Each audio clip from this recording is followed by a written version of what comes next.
क्या आप जानते हैं कि नारद जी ने विष्णु जी को श्राप क्यों दिया था और इस घटना से रावण के पिछले जन्म का क्या संबंध था? क्यों क्रोधित नारद जी ने विष्णु जी के साथ साथ शिव जी के गणों को भी श्राप दिया और नारद जी लक्ष्मी जी से विवाह करने के लिए क्यों आतुर थे? इन सब घटनाओं के पीछे क्या कारण था? जानने के लिए कहानी को पूरा सुनिएगा। धीरे धीरे पूरी कहानी को सुनकर आपको सारे प्रश्नों के उत्तर जरूर मिलेंगे। ये कहानी है उस जगह की जहाँ एक बार नारद मुनि तपस्या कर रहे थे और स्थान था हिमालय पर्वत की बहुत सुंदर गुफा, जहाँ पास में गंगा जी बह रही थी। नारद जी वहाँ कई सालों तक जमे रहे, तपस्या करते रहे। बस इस बात से इंद्र कांप उठे।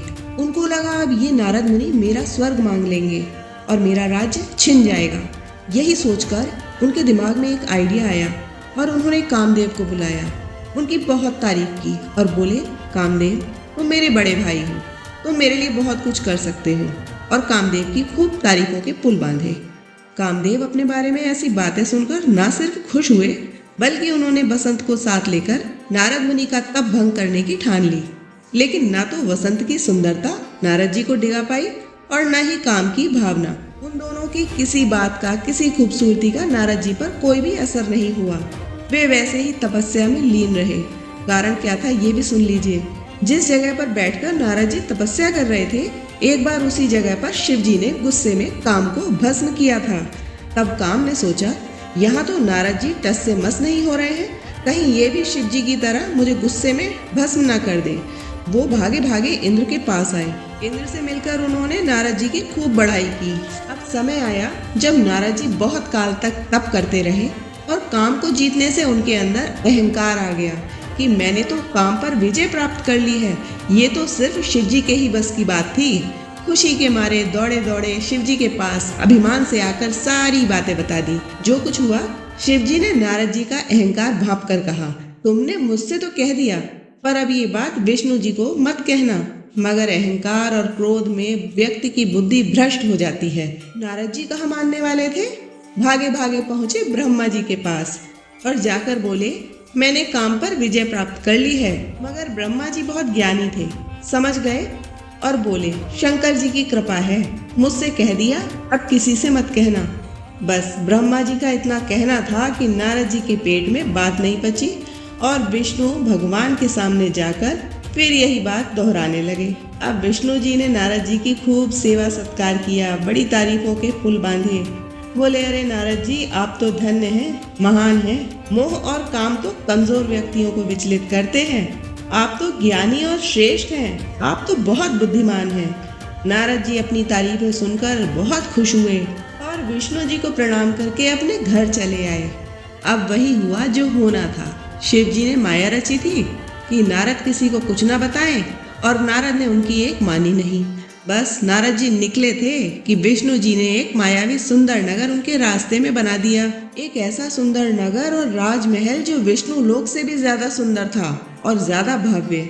नारद मुनि देखते ही रह गए। वहाँ के राजा थे शीलनिधि, जो अपनी पुत्री का स्वयंवर करवा रहे थे, जिसके लिए चारों ओर से राजा आए हुए थे। नगर की चकाचौंध देखकर नारद जी तो बस ये सोचने लगे कि ये सब कुछ मेरा हो जाए। बहुत मंत्रमुग्ध हो गए।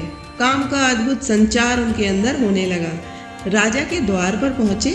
राजा ने नारद जी का आदर सेवा सत्कार करके अपनी पुत्री से मिलवाया और अपनी पुत्री को कहा कि वो उनके चरणों में प्रणाम करे।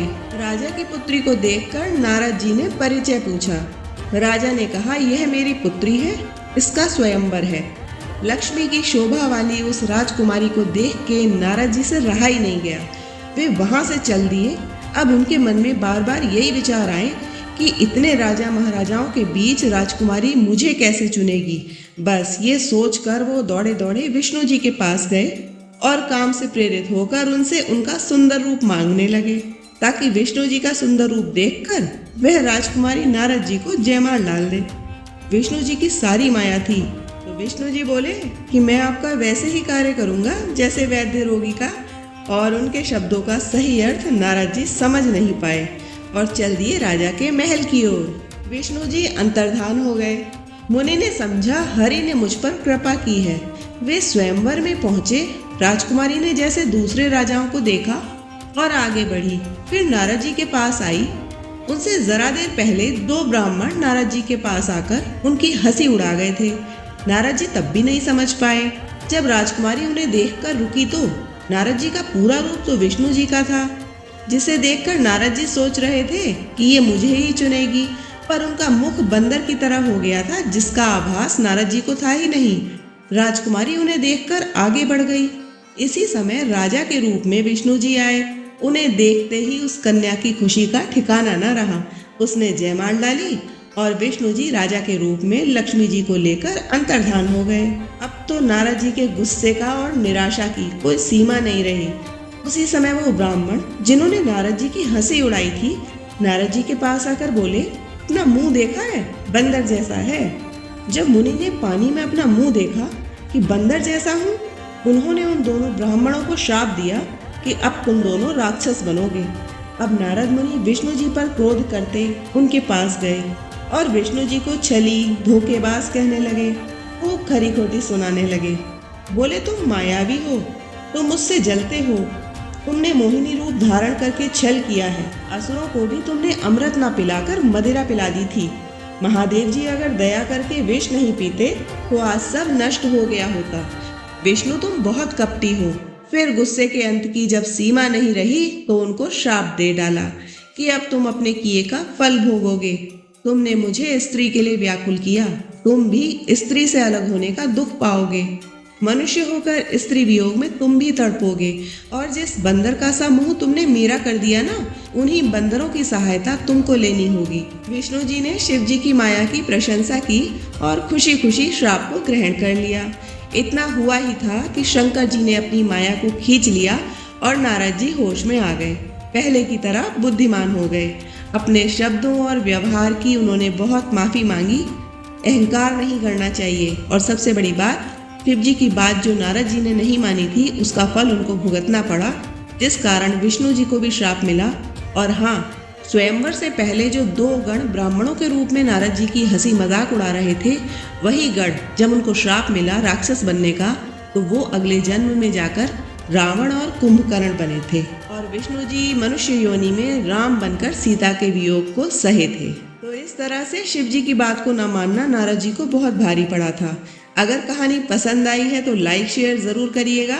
और ये एक पौराणिक कहानी है, सारी इसमें सत्यता है, कहीं से भी कुछ भी झूठ नहीं कहा गया है।